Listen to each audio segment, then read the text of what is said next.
Hai, assalamualaikum warahmatullahi wabarakatuh. Manjadda wajadah manzara'a hasadah. Di pinggiran pengairan sini, saya menggunakan space yang sedikit ini di pinggir jalan tani untuk mengeringkan pupuk dari kohe sapi. Oke, ini teman-teman sekalian, kohe sapi di sini. Ada masyarakat petani kita yang membawakan dari kandangnya. Saya menyuruh disimpan di sini dalam harga satu karungnya itu dalam bentuk basah itu seharga Rp7.000 per karungnya. 7.000 yang saya beli kemarin teman-teman sekalian ada sekitar 20 karung. Sebagiannya saya sudah aplikasikan di sawah. Nah, masih ada sisanya teman-teman sekalian. Ini saya keringkan dulu. Ini pada yang bagian atasnya sebenarnya sudah siap digunakan. Nah, tapi ini teman-teman sekalian masih ada hama-hama yang ada di dalamnya. Ya, tapi ketika kita menggunakan POC yang ada di sawah kita itu tidak ngaruh. Ada hamanya, mati lagi hamanya karena bau. Yang tersisa tinggal gemburnya atau organiknya yang masuk ke dalam tanah. Jadi tetapi ini sebenarnya belum sehat secara 100%. Caranya bagaimana supaya sehat pupuk yang saya istilahkan emas hitam ini, yaitu dengan kita mengeringkan dulu. Ya, kita angin-anginkan dan dikeringkan.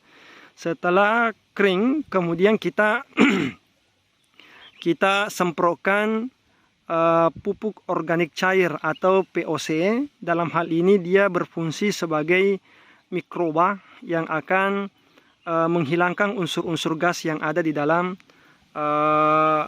pupuk kandang ini. Jadi itu yang saya lakukan. Caranya saya anginkan dulu teman-teman sekalian. Saya beli sama masyarakat, kemudian saya anginkan di sini. Setelah sudah hampir kering, kemudian saya semprotkan pupuk organik cair, kemudian saya tutupi karung. Yang sisa-sisa karung yang ada di sana, yang sudah melapuk, saya tutupkan di atasnya, sehingga rasa gas dari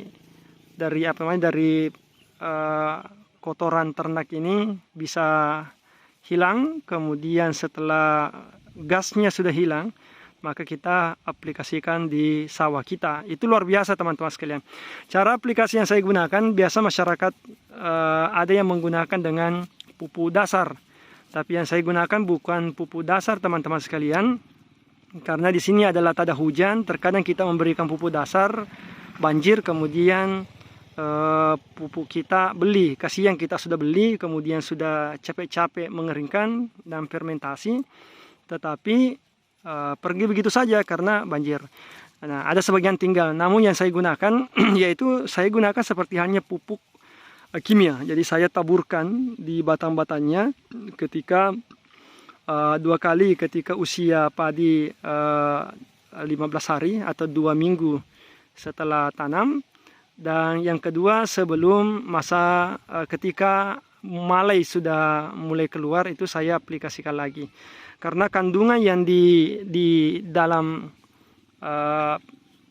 kohe sapi ini yaitu sangat tinggi unsur nitrogennya, maka bagus digunakan pada masa-masa anakan.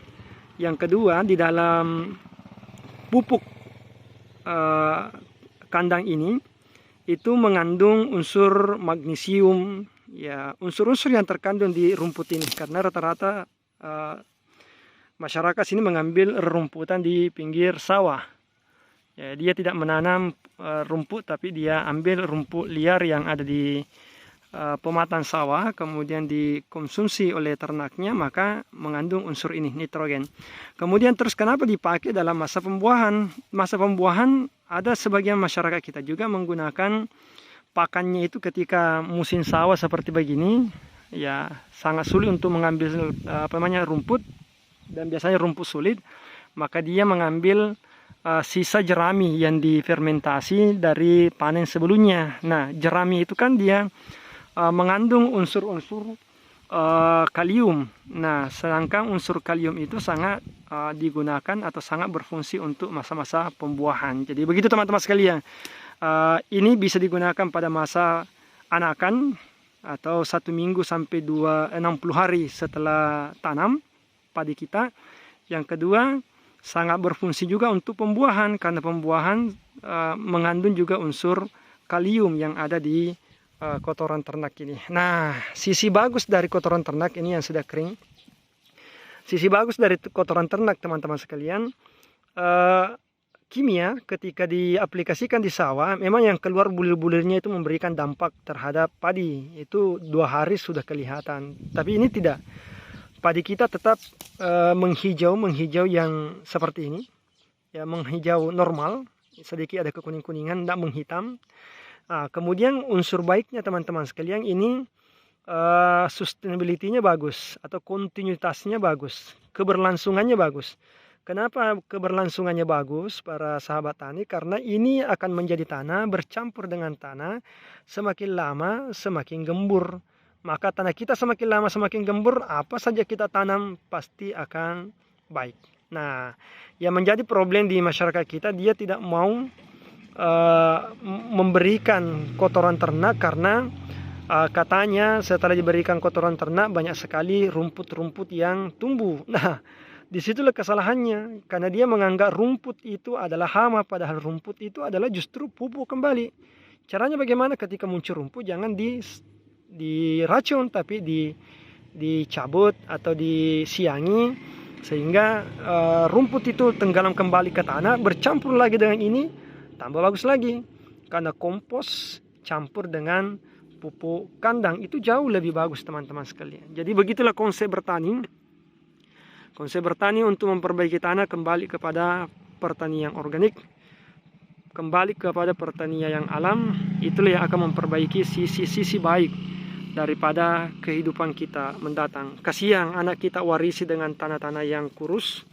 Kasihan anak cucu kita kita warisi dengan tanah-tanah yang tidak bisa lagi ditumbuhi apa-apa. Semakin lama semakin anak kita tergantung terhadap negara luar. Tidak bisa kita makan lagi beras kecuali dengan mengimpor. Kenapa? Tanah daerah Indonesia yang begitu subur. Orang tua kita mengatakan dulu, tongkat yang ditanam akan tumbuh. Tetapi ketika kita selamanya lari kepada kimia dan tidak kembali ke sini, membuang saja yang begini, maka yakin dan percaya itu pasti akan merusak lingkungan kita. Man jadda wajadah, man zara'a hasada.